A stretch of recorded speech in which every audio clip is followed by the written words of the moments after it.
Hola, ¿qué tal? Bienvenidos a una nueva semana política. Aprovecho de desearles un muy feliz año, que sea entretenido, que pasen cosas buenas para el país. Y aquí estoy, como siempre, con Mirko Macari, nuestro director de prensa y connotado analista político. Hola, Mirko. Hola Federico, feliz año pues. Muy feliz año. Año perfecto para la semana política, año de elecciones, ya entramos a la tierra derecha del año electoral. Así es. A pesar de que en realidad el año empieza en marzo, ¿cierto? Estamos terminando, es bien arbitrario esto del 31 de y ahora diciembre. como nunca empieza en marzo con el anuncio de Bachelet. Y es más, el año chino tengo entendido que termina, a mediados de febrero, como el 10 de febrero. Así es. Bueno, pero felicidades este 2013. Nos entretendremos mucho este año en este espacio. Seguro, seguro. Oye, Universidad del Mar, po. Universidad del Mar, sí, como coletazo del 2012. Como coletazo del 2012 y 2013 va a estar entre cruzado, medio de ¿no? la fiesta llegó a su pic todo el tema de la Universidad del Mar. Y lo vimos en la semana política de la semana pasada. El ministro Weber dio un giro en el discurso. Porque el gobierno dio un giro y trataron de hacerse los lesos, como le llaman, pero no... Primero trataron de hacerse los lesos, tirar la pelota para el córner, pero la evidencia, la fuerza sobre todo de la salida de Rivera, lo hizo tener que virar y pasaron a tomar carta en el asunto y a una ofensiva política y comunicacional con las reuniones en La Moneda, frente a las cámaras, con anuncios. Y al final del día pusieron a la concertación arriba de la mesa. Eligieron a los malos, que los malos son los directivos de la Universidad del Mar, no los delincuentes, a partir de los cuales el gobierno va a buscar sacar rédito y aparecer siendo muy proactivo en este tema, donde evidentemente complican a la concertación muy bien. De eso ya quedó claro a final de la semana pasada, que distintos personajes de la concertación tuvieron que salir a dar explicaciones. No, pusieron a la concertación ahí arriba de la mesa, claro. El que estuvo a cargo del tema de la comisión de acreditación, Sergio Vitar, y a cargo del CAE, que se manejó como buen político jabonosamente en el tema. Salió Sergio Vitar, salió Mariana Elwin, salió la Mónica Jiménez, puros exministros de educación. Y salió Mónica Jiménez, sí te iba a comentar eso, la salida de Mónica Jiménez fue la menos feliz desde el punto de vista político porque fue la más auténtica, porque dijo, claro, en ese minuto el gobierno de Bachelet no existían las condiciones políticas para abocarnos a esto. Entonces, y le faltó la coma, ni las ganas de... No, es que no tenía las dos cosas, la voluntad política va unida a un análisis previo de las condiciones objetivas de poder. Eso es del análisis de cualquier político. Y eso tiene que ver con el reconocimiento en definitiva de una cuestión que un político nunca está dispuesto a reconocer, que es lo notable, que es la debilidad. Cuando tú dices yo no puedo entrar a algo, tú estás diciendo yo tengo un límite. Y ese límite tiene que ver con la fuerza, ¿no? El gobierno de Bachelet, como todos los gobiernos de la concertación en estas y en otras agendas, no tenían o no leían que tuvieran la fuerza para modificar este tipo de cuestiones. En este caso, para comprarse o para un conflicto, pese a que era su obligación como Estado, como gobierno a cargo del aparato del Estado, ¿no?, de fiscalizar a los organismos públicos, hacer cumplir la ley e interpretarla de acuerdo al sentido común, es decir, hay irregularidades. ¿Por qué la concertación, particularmente el gobierno de Bachelet, que fue un gobierno muy débil desde el punto de vista político, y eso es lo notable, el reconocimiento de Mónica Jiménez, porque ese gobierno y lo de la concertación en general leían que no tenían esta fuerza? Porque se arrastró durante todos los años del gobierno de la concertación un diseño inicial que tiene que ver con el comienzo de la transición a la democracia, y que es que la concertación asume el gobierno pero no tiene el poder, con una generación marcada por el golpe de Estado, por todo lo que significa como trauma, ¿no? Entonces dicen, podemos tener el gobierno, hay una cierta legitimidad electoral, pero el poder en Chile lo tienen los empresarios, los militares, el mercurio, los poderes fácticos. Entonces a esos señores tenemos que tenerlos tranquilitos, porque ellos nos pueden liquidar, nos pueden mandar para la casa. Un temor que en un primer comienzo tú puedes decir, puede parecer plausible, porque estaba la figura de Pinochet en la comandancia de jefe, el ejército era otro ahí.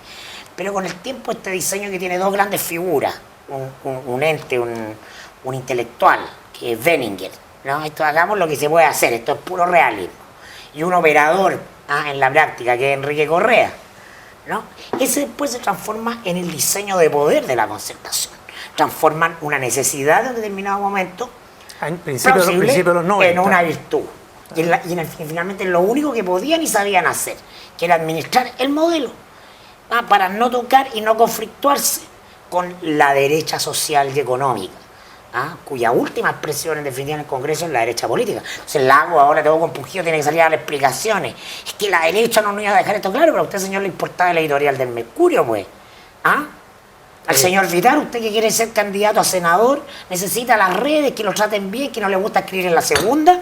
Ya, pues entonces tiene que dar prueba de legitimidad frente al modelo. Ciudadana también, claro, ahí a la diestra de don Agustín, pues claro. De eso es lo que tiene que dar cuenta la Concertación, y ese tema lo va a marcar toda la campaña. Y en el caso de la Mónica Jiménez es muy notable porque además, oye, en el gobierno Bachelet, el último gobierno de la Concertación era el broche de oro, ¿no? En algún momento hubo mayoría parlamentaria por primera vez en todos los gobiernos de la Concertación. Y mayoría parlamentaria con un desorden brutal también, un cumpleaños. Es verdad. Pero fíjate que Mónica Jiménez es tan poco el poder que tenían o que creían que no tenían el poder, con la convicción dentro de ese statu quo que tú mencionas, que al final no hizo nada. Yo te diría que de las ministras de Educación que prácticamente no hicieron nada. Cuando se levantó las manitos, digamos. Claro, pero cuando llegó el momento de la ley, ¿te acuerdas?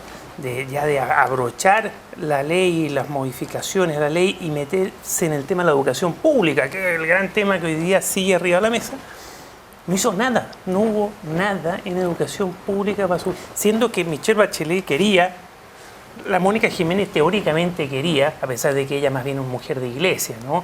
Más bien de educación subvencionada, más que de educación pública. Ella fue puesta ahí por Pérez Lloma, fue la salida de respaldo de la Iglesia Católica. Ana Proboste, y claro, responde a esa lógica de poderes fácticos, ¿no? Que son otros intereses legítimos pero tú tienes una educación, pero que no son los intereses del bien común ni del Estado. Claro.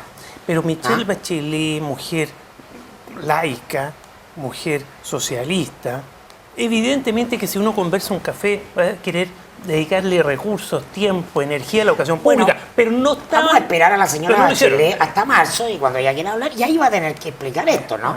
Porque no pasó lo que ella quería que pasara y va a tener que dar cuenta si efectivamente no existían las condiciones políticas y explicarnos por qué no existían. Y si quiere que se le dé una nueva oportunidad va a tener que explicar cómo va a generar esas nuevas condiciones políticas más allá de la correlación de fuerza en el Parlamento. Porque el poder es una cuestión que se manifiesta en lo institucional, pero se teje y se urde por detrás de lo institucional.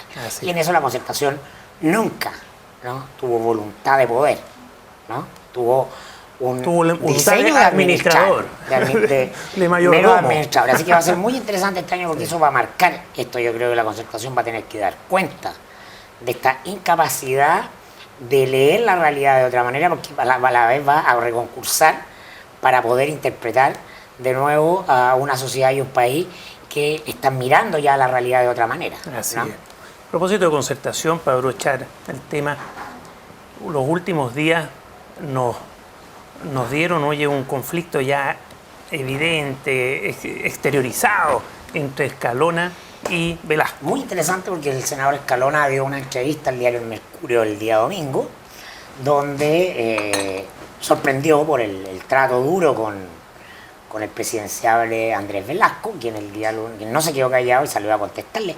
Básicamente el Escalona trata a Velasco del leal, ¿no?, y que lo sorprende absolutamente, ¿no?, el tono de su campaña respecto a Bachelet. No sé qué ha dicho terrible respecto de Bachelet, salvo que voy aunque venga, ¿no?, que es lo que uno supone de alguien que quiere competir, en la medida en que efectivamente creamos en la competencia. Pero aquí es lo interesante que hasta hace poco en los pasillos del poder de la Concertación se rumoreaba que Velasco era el plan B de Escalona, ¿no? De hecho, Velasco parte con un apoyo implícito al inicio se hablaba de Escalona, y se entiende que hay una negociación por detrás. Y que una negociación por detrás que no tiene nada de malo, ¿no?, necesariamente. No, se entiende que van a una primaria dentro de un bloque y por lo tanto hay que mantener unas ciertas relaciones.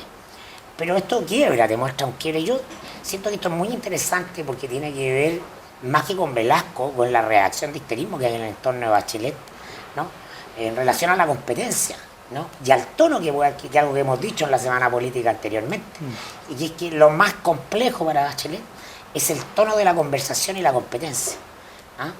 Que ella no vaya a ser increpada, que no vaya a ser cuestionada, ¿ah? Que no se le vayan a decir cosas fuertes, porque todo eso se interpreta como deslealtad.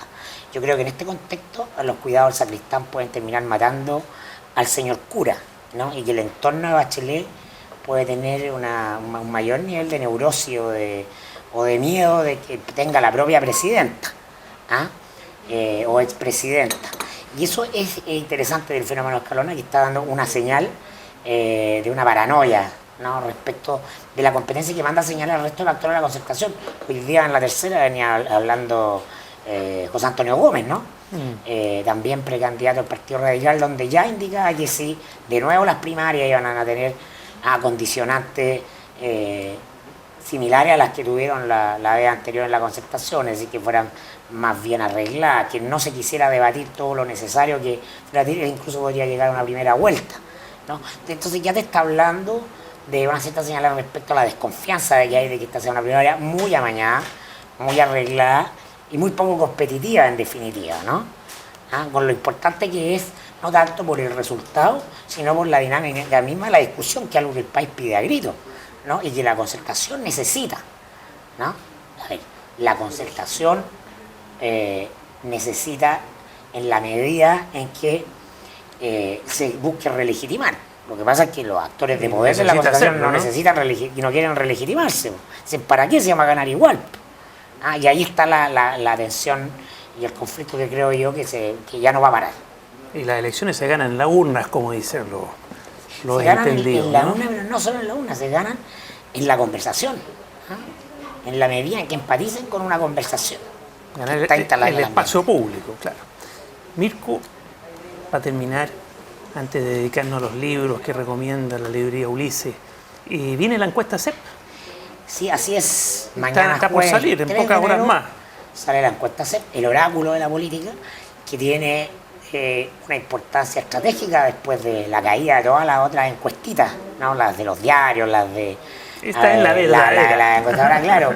Esta, como más que nunca, va a llenar ese vacío de información que necesita la clase política para navegar, y por lo tanto va a ser la última foto o la gran foto que acompañe la discusión de la política durante el verano.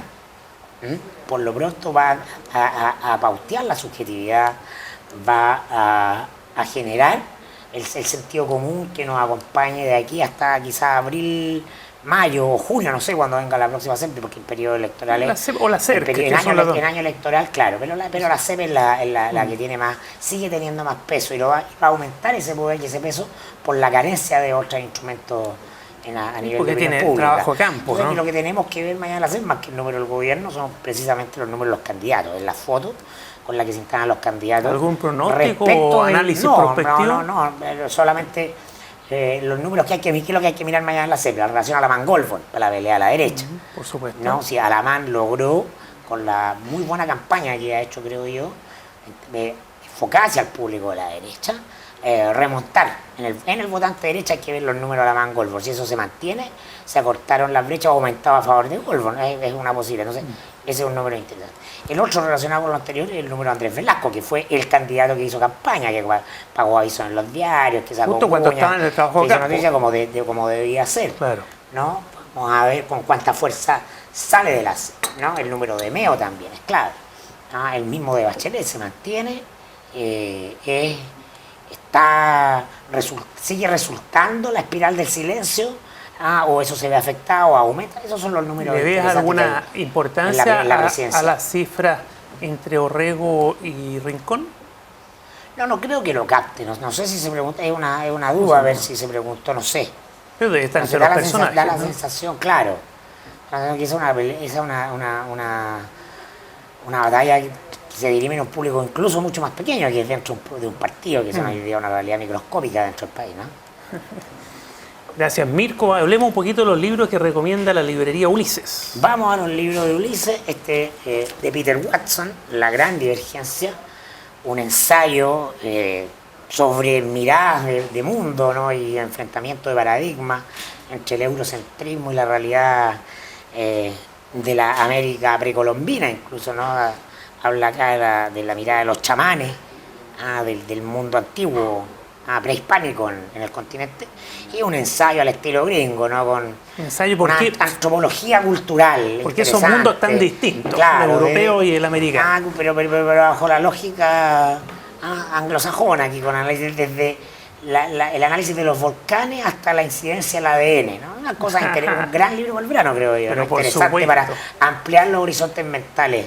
Por supuesto, además de estar como buena metodología norteamericana, o como dicen mis hijos, estadounidense, mucho pie de página, ¿no? Así como los gringos producen bonito lo peor de nuestra cultura global, también en algún sentido producen grandes intelectuales y hay en una capa superior mucho contenido, mucha densidad. La universidad norteamericana buena. Y en el mundo intelectual, en el mundo de los medios en Estados Unidos tiene un excelente muy buen nivel, por cierto, ¿no? Este otro nos recomienda Librería Ulises, Una nueva historia para un mundo global, Introducción a la World History, una tendencia dentro de la historiografía, de Peter Stearns, con una portada también muy de tu agrado, me imagino, Federico. Por supuesto, y también me lo llevo también me lo llevo durante el verano, sin falta. Y este último, de John Ralston Saul, El colapso de la globalización y la reinvención del mundo, un intelectual público canadiense también muy influyente en el mundo anglosajón, crítico de la globalización y del libremercadismo financiero in extremis que está colapsado en ese mundo, ¿no? Un hombre de prensa. Un hombre de prensa, de centros de estudio, de conferencias, un intelectual público. Bueno, con estos 3 libros, maravillosos libros, terminamos el programa.